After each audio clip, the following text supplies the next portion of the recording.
Alors on a eu le son de cloche des admins d'YGG. Maintenant voyons le son de cloche de ceux qui ont piraté YGG. Ah oui, il faut avoir les sons de cloche. Détournement de cartes bancaires et fingerprinting abusif de ces 6,6 millions d'utilisateurs. DDoS des concurrents, blanchiment de des millions d'euros via des montages sophistiqués. Fausse identité fabriquée à partir de CNI volés. Dans ce leak, vous allez découvrir les coulisses du plus gros tracker francophone. Oh là là, ça va être long. En décembre dernier, YGG a déployé le Turmobot, un système qui limite les comptes gratuits à 5 téléchargements par jour, sauf paiement de 86 €. Les teams des relays qui ont protesté ont été bannis. La shoutbox a été désactivée, donc le chat. Toute l'infrastructure de YGG a été compromise, code source, base de données, du tracker, du forum, de boutique, log serveur, configuration, mot de passe et cookies. Projet en développement, échange privé, données personnelles. Ce qui suit est un extrait directement de leur serveur. L'intégralité des données exfiltrées est mise à disposition dans une archive téléchargeable, sur un torrent. Les informations personnelles des membres ont été délibérément cavardées. Si cette base fut un jour avec les données utilisateurs, ça ne sera pas de mon fait, déclare le pirate. Pourquoi ce document ? J'aurais pu couper court, balancer la base de données, déclarer YGG mort et disparaître. Je pense que c'était la mauvaise approche, pour 2 raisons. La première, YGG représente environ 90% des revenus de Destroy Oracle et YGG Flop. Face à un simple dump anonyme et sans contexte, ils auraient tout fait pour minimiser l'ampleur de la compromission. Un problème technique, un mec qui bluffe, rien de grave. Les questions auraient été censurées, les curieux bannis. Et le discours officiel serait resté, il s'est rien passé. Ce document existe pour que ces scénarios soient pas possibles. Ça s'entend. La seconde, maintenant que ces données sont publiques, des gens dont c'est le métier vont pouvoir y jeter un œil, collecter des preuves supplémentaires et peut-être engager des poursuites contre les responsables du site, mais aussi contre les hébergeurs ou d'autres tiers identifiés. Certains de ces services vont probablement découvrir YGG à cette occasion, organiser les éléments collectés et les remettre en contexte. C'est leur faciliter le travail. Et puis il y a vous, ceux qui avaient été censurés, bannis, méprisés, piégés dans un système conçu pour vous faire payer. Ceux qui, comme moi, ont des valeurs fondamentalement opposées à ce que YGG était devenu. Ce document est aussi le vôtre. Servez-vous-en. La table users du tracker, les tables XF user, XF IP et XF admin du forum, les 25 000 plus messages privés du staff et les 1,3 million d'actions de modération permettent de reconstituer l'organigramme complet de YGG, la chaîne de commandement réelle et de localiser chaque membre. Les millions générés par YGG finissent dans la poche d'Oracle et YGG Flop. Les modérateurs travaillent aussi pour des miettes, voire gratuitement. Pour cette raison, leur IP, email et données personnelles ne seront pas publiées ici. Seul le pseudo et localisation approximative. Ce n'est pas de la gentillesse, c'est un sursis. Les données existent. Avoir été exploité par la hiérarchie n'efface pas des années à cautionner ce système. Donc l'organigramme est là. Alors, il y a même les trucs VPN, c'est précisé VPN, etc. quoi. VPN Oracle. Le mec, franchement, il a fait un truc de fou, quoi. Un vrai enquêteur il peut aller dans la police, hein, je pense. Clairement, il peut postuler. Oracle donne des directives techniques avec YGG Flop qui les exécute et gère le staff au quotidien. Oracle ne communique avec personne d'autre. Donc Oracle, c'est admin. Pas le truc de sponsor de Red Bull en Formule 1, par exemple. C'est bien un mec. Dans l'ensemble, des messages privés du tracker, son seul interlocuteur au sein du staff est YGG Flop. Le compartimentage est intéressant, aucun modérateur n'a jamais échangé directement avec Oracle. Donc c'était vraiment le big boss, quoi. Tout le staff est bénévole, chaque modérateur interrogé le confirme. Dom, le deuxième plus actif en volume de conversation, je ne suis pas payé, totalement bénévole. YGG Flop refuse de répondre quand on lui pose la question de sa propre rémunération. Ah bah tu m'étonnes. Les modérateurs gèrent des centaines de milliers d'actions, des milliers de conversations de support, les signalements, les bans. Gratuitement pendant que l'infrastructure de paiement génère des centaines de milliers d'euros par mois. En vrai, je comprends pas le but d'être de modérateur sur ce genre de site en fait. Tu te fais exploiter pour pas un rond. Enfin, franchement, ils sont trop sympas quoi les modérateurs. D'avoir donné de leur temps pour 0 € quoi. À chaque recrutement, YGG Flop envoie les règles par message privé, ne jamais dévoiler en dehors de ce qu'on voit dans le staff. Tout ce qui reste à Vegas reste à Vegas. Tout ce qui se passe à Vegas reste à Vegas en gros. On ne communique jamais sur le staff. Ne pas poser de questions sur l'administration. Ne jamais s'engueuler entre membres. Cause de renvoi immédiat. Télégramme obligatoire pour la communication staff. Groupe privé Telegram, blablaroom. Il y a même le groupe qui est leaké quoi. La règle 3, les modérateurs n'ont pas le droit de poser des questions sur Oracle. Et en effet, ça se vérifie dans les données. En fait, c'est une secte, un peu quoi. Le staff communique exclusivement via Telegram pour s'inscrire un numéro de téléphone est requis. Et YGG Flop fournit des faux numéros de téléphone via ce qu'il appelle le service web de YGG. Les modérateurs n'ont pas besoin d'utiliser leur vrai numéro. Encore eux. Bar666 a d'ailleurs perdu l'accès à son ancien compte Telegram quand sa SIM prépayée a expiré. Il l'utilise désormais avec plus de 6. L'email de support de nos utilisateurs, et un mail, Proton Mail du coup, Oui, parce que leur nom de domaine, il change tout le temps. Avec YGG Torrent. Donc forcément qu'ils n'allaient pas apprendre l'email du domaine, quoi. Le processus est systématique. Un modérateur, souvent Matcha64, repère un candidat actif sur le forum. Il en parle avec YGG Flop. YGG envoie les règles par MP. Le candidat rejoint le groupe Telegram Blablaroom. Le turnover est réel. Joker03 est parti en novembre 2025. Zitoun69 parti puis revenu. Boutros renvoyé puis repris. Pff, quel cirque. Les 1,3 million d'actions de modération se répartissent de façon très inégale. 5 personnes assurent l'essentiel du travail. Oh là là. 353 000 actions. Localisation France, Orange SFR, déclaré Suisse, VPN 95%. Ok. Ces 5 comptes totalisent 73% de toutes les actions de modération, le reste du staff, une vingtaine de personnes, se partagent les 27% restants. Matcha64 produit plus de travail que tous les supermodes, sauf Bar 666. C'est elle qui repère les meilleurs candidats modérateurs, forme les uploaders et gère une partie du support. Alors, derrière ces allures de site de partage, YGG est une machine à cash. Revenu direct du tracker en 2 ans, 5 millions d'euros. Ça va bien? Revenu boutique ou commerce, 1 an, 3,4 millions d'euros. Comment ça peut... Moi, je comprends pas comment les autorités ont pu laisser ça ouvert, en fait. Et surtout, comment ils perçoivent l'argent. C'est... Parce que, du coup, toutes les banques ont dû les blacklister, ces gens-là. Transaction PayPal documentée 89 000, 385 litiges, ça va. Peu de litiges par rapport au nombre de transactions. Revenu mensuel moyen par mois, 155 000 euros. Par mois. Hein. Revenu décembre 2025, 341 000. Janvier 2026, près de 500 000 euros. Tu vas bien? Ces chiffres ne sont pas une surprise pour ceux qui suivent dès 2018. Un ancien modérateur YGG estimait ses revenus entre 3 et 5 millions d'euros par an. 6 KB estime aujourd'hui le chiffre à plus de 6 millions d'euros annuels, pour des coûts serveurs de à peine 50 000 euros. Sur Reddit, les utilisateurs font le calcul eux-mêmes. Oh bah, il y a un gros bénéfice, hein, oui. On parle réellement de plus d'un million de revenus par an. Ils ne se cacheraient pas à l'autre bout de la planète, s'ils n'avaient pas peur pour eux.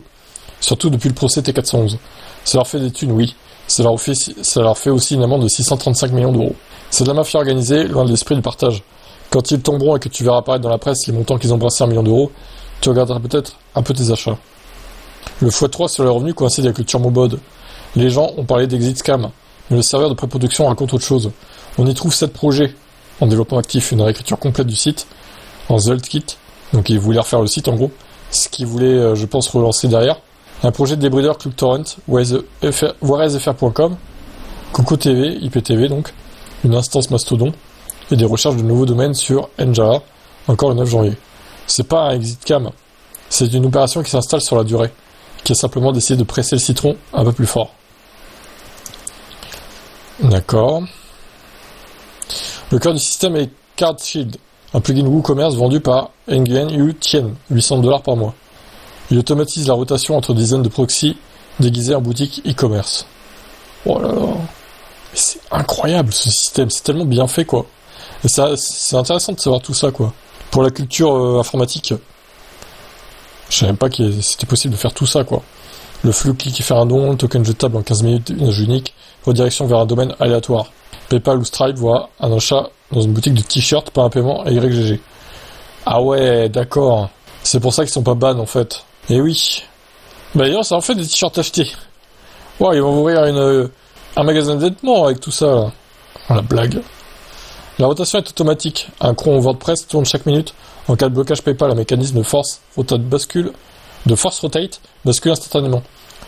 Le code Card Shields Stripe enregistre un statut WooCommerce pour masquer les données. 8 processeurs de paiement coexistent. Card Shields PayPal, Card Shields Stripe, Paygate.to, Oxapay, No Payments, bon ouais, toute la liste quoi, voilà, ok. Sur le même serveur boutique, on trouve aussi GoPay Network, un site IPTV, Marmotte.tv, King IPTV, Terral IPTV, c'est le même pipeline. Les fichiers Coco TV reçus par Destroy sur Telegram confirment que l'IPTV est une branche de revenus qui les exploite. Toutes les transactions PayPal sont dirigées vers Secure Host pour ton mail, bon, voilà, les adresses, ok. 894 entrées bloquent les fuseaux horaires non européens. Paiement crypto uniquement. 11 entrées détectent l'extension Chrome, un outil pour tracer les redirections de paiement, et blacklist ses utilisateurs. 10 entrées bloquent les comptes admin mode pour éviter les traces financières internes. A noter aussi le blacklist d'email à l'inscription blog, la poste.fr, la poste.net, AOL, JMX, Yandex et des centaines de domaines jetables. mais autorise ProtonMail, Hotmail, Yahoo, iCloud et Gmail aussi du coup. Et rien qu'en 2025, entre 5 et 8,5 millions d'euros ont transité par l'infrastructure de paiement de YGG. L'argent ne reste pas sur PayPal ou Stripe, il est immédiatement dispersé à travers plusieurs couches d'obscurcissement. D'accord. Donc achat de t-shirt, conversion à crypto, Tornado Cash, note secrète, bridge, quoi. Wow. Bon après c'est en crypto-monnaie quoi en gros.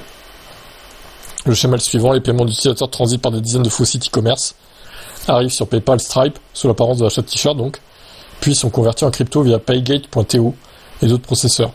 Une fois en crypto, les fonds sont mélangés via Tornado Cash pour couper la trace, puis retirés vers des wallets anonymes. Tornado Cash, pour ceux qui ne connaissent pas, c'est un smart contract Ethereum qui fonctionne comme un pot commun. Vous déposez des ETH d'un côté, vous recevez une note secrète, une clé cryptographique. Plus tard, vous présentez cette note pour retirer le même montant depuis une autre adresse, sans aucun lien on-chain entre le dépôt et le retrait. Le pot mélange les fonds de tous les déposants. Impossible de tracer qui a retiré quoi. C'est des génies quand même. Putain, ils sont tellement calés quoi, sur ce qu'il faut faire pour brouiller les pistes et tout. Non, franchement, c'est fort. C'est très fort. Des notes de dépôt de Tornado Cash ont été trouvées sur le serveur de pré-production. Parmi elles, des notes ont déjà retiré par Destroy lui-même, 2 notes de 1 ETH et 2 notes de 10 ETH, soit environ 42 000 euros. Déjà blanchi avec le mixeur. Ce chiffre ne représente pas du tout le total blanchi.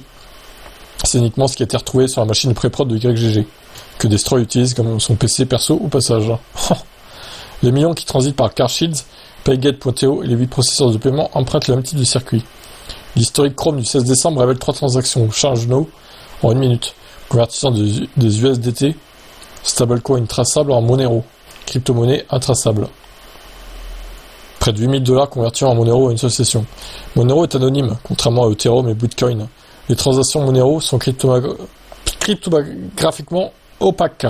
Une fois les fonds XMR, la trace s'arrête. Le wallet totalise 76 transactions entre octobre 2025 et janvier 2026. 53 000 $.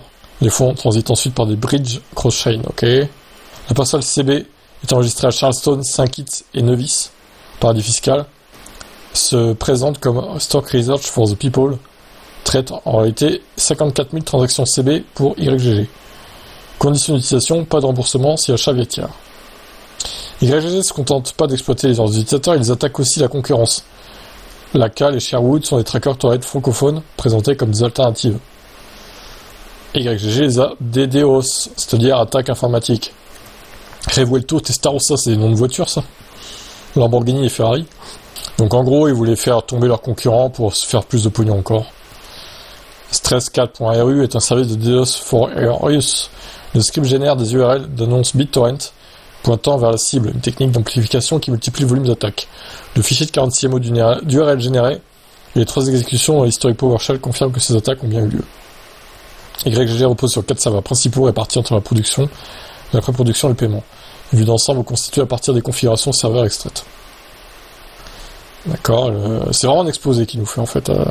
Je lui donne 20 sur 20.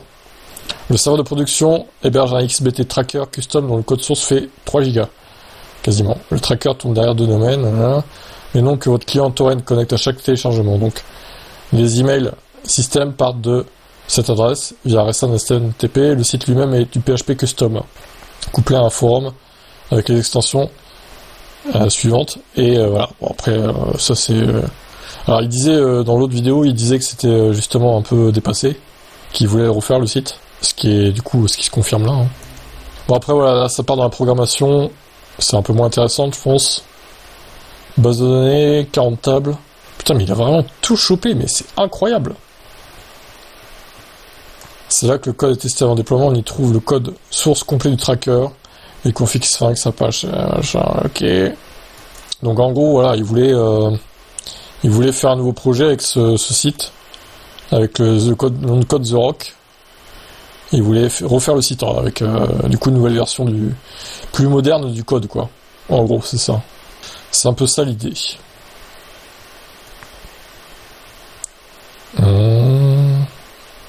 Thermobod. Seuls les comptes avec un ID supérieur ou égal à 1 million et les utilisateurs récents sont soumis au timer de 30 secondes et à la limite de 5 téléchargements par jour. Les rangs 1, 2, 3 admin modérateur ne sont jamais restreints. Le système vérifie aussi premium utile. Until. Si vous avez payé, pas de timer. Ah bah oui. Ah ouais, donc en gros, c'est vraiment que les récents qui avaient ce truc-là, ok. 6,6 millions de mots de passe, dont une partie encore MD5. Ok. Ah ouais, les mots de passe, apparemment, c'était facile de les trouver, finalement. C'était pas forcément très bien crypté, quoi. Le palier de prix était identique avec le nouveau site. Voilà. Confirmation que The Rock est bien dans la réécriture du même site. Bon, oui, c'était sûr, c'est une mise à jour, quoi, clairement. Alors, la boutique, ou commerce, avec 8 plugins de paiement. 2 serveurs IRC qui n'en sont pas. C'est du SSH sur un port standard IRC, probablement pour passer sous le radar des scans réseau. J'ai pas fouillé plus que ça. Derrière le premier, un serveur bar metal sous CentOS 7, 24 cœurs, 48 Go de RAM, 1 TO de disque, en service continu depuis 945 jours, sans interruption. Oh, il y a toutes les infos, c'est dingue. C'est dingue. Destroy l'administrateur de l'instance, l'admin, admin.yeti.io, apparaît 9 fois dans le Chrome, autofile. Bon, je passe un peu parce que déjà, on est qu'à la moitié là, ça va faire une demi-heure de vidéo, c'est pas le but non plus. Là, on part vraiment dans les trucs techniques, quoi. Ce qui est quand même moins intéressant, je dirais. Enfin, sauf pour les hardcore programmeurs, mais il faut s'y connaître, quoi. Suspicion du skimming bancaire. Alors, qu'est-ce que c'est que le skimming bancaire?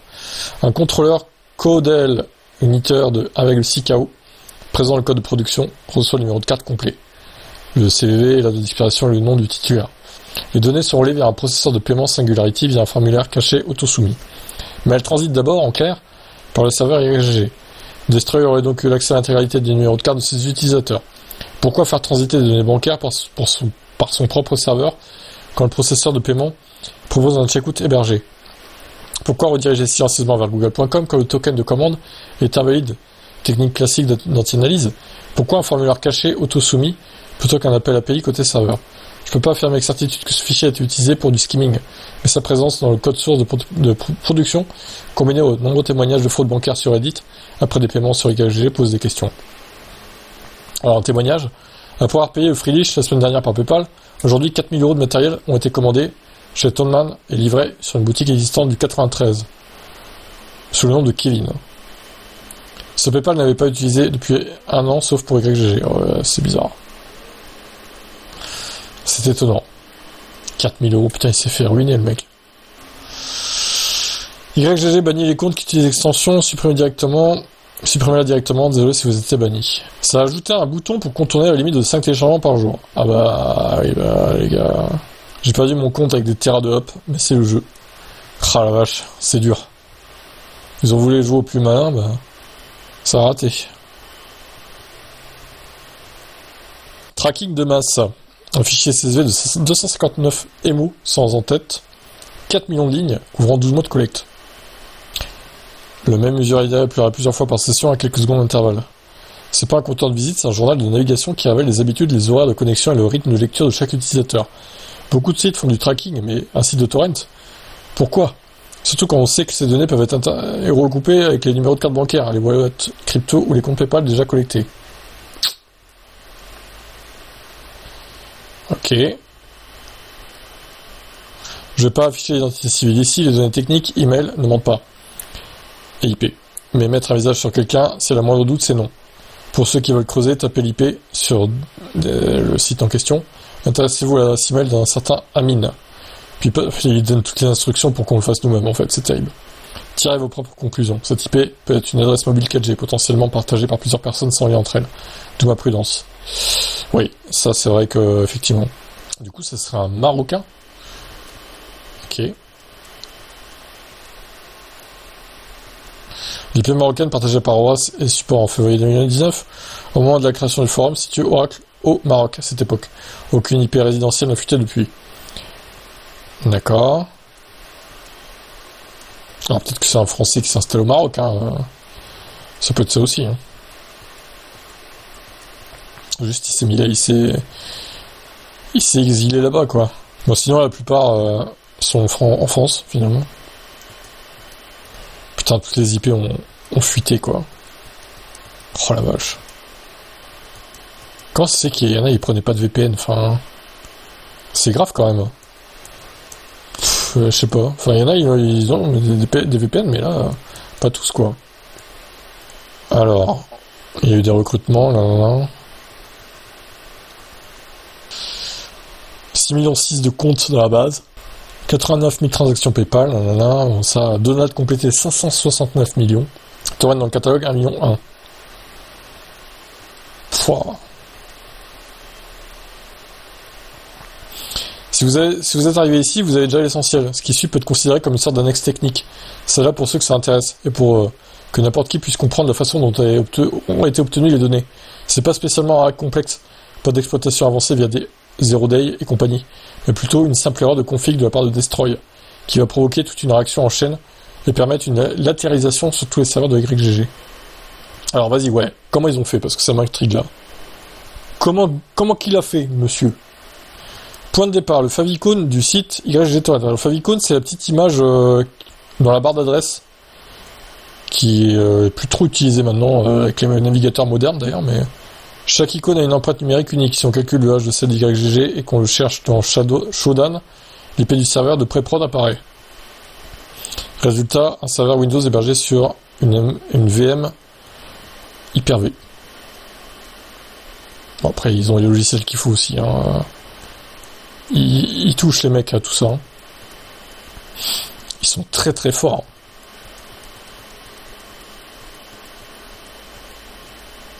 Alors le port 80 c'est une copie fonctionnelle des YGG à l'instant de production avec le même code initer. Une base de données locale de test et le même formulaire. Pour l'instant, toutes les tentatives d'exploitation directe échouent. Ok, alors comment il a fait pour corriger ça? L'instance de pré-prod est une copie quasi fidèle du site en production et le code est relativement bien sécurisé. L'API ne mène nulle part. On passe via le web, mais cela permet quand même de mieux se rendre compte de ce qui tourne sur le serveur. Le scan de port a révélé le service SphinxQL. Sphinx Search est un moteur de recherche full text qui utilise un protocole compatible MySQL sur ce serveur. Il est accessible depuis Internet sans aucune authentification. Voilà, ok, d'accord. Bizarre ça. Oh, il y a l'email et tout quoi. Ouais, les comptes découverts, ouais. Pour rappel, on est sur une instance de tracker YGG en local qui fonctionne comme la version en production. Brute force, des mots de passe via l'interface web, échec. Un moteur de recherche accessible sans authentification, c'est déjà un problème. Mais SphinxQL supporte nativement la lecture de fichiers locaux via call snippets.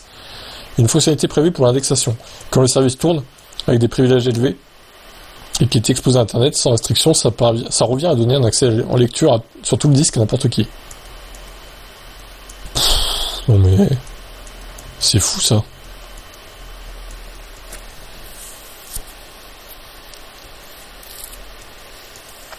Fichier, 12 fichiers de configuration extra en quelques minutes. Oh là là.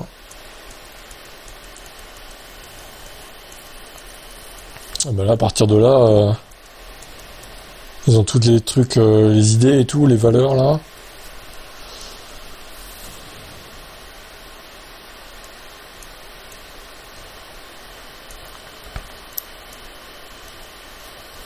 Windows Defender. Mot de passe administrateur du serveur en clair dans un fichier que n'importe qui pouvait lire via SphinxQL. Ha! La partie A est terminée. Tout ce qui est suivi de la post-exploitation. Accès total, bien sûr, et le mot de passe.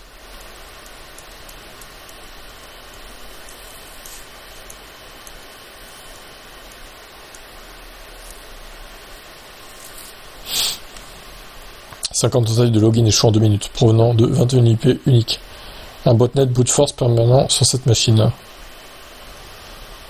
10 sessions SMB parallèles, 823 fichiers, 2,4 gigas.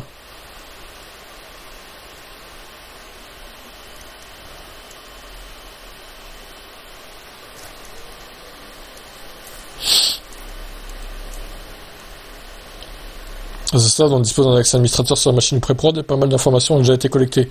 Trop tôt pour tenter une latéralisation, mais on sait que Destroy utilise cette machine littéralement comme son PC de bureau. Pertinent donc de s'intéresser au mot de passe sauvegardé dans son navigateur. Oh, c'est incroyable. Moi, ça me fume ce qu'ils arrivent. En plus, c'est documenté, quoi, avec une précision. C'est dingue.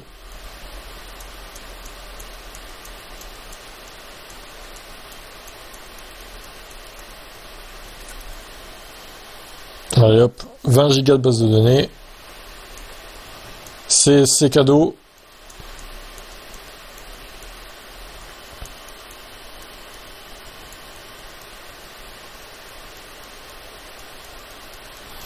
Franchement, les administrateurs de Torrent, ils ont dû tellement être énervés de se faire pirater, quoi.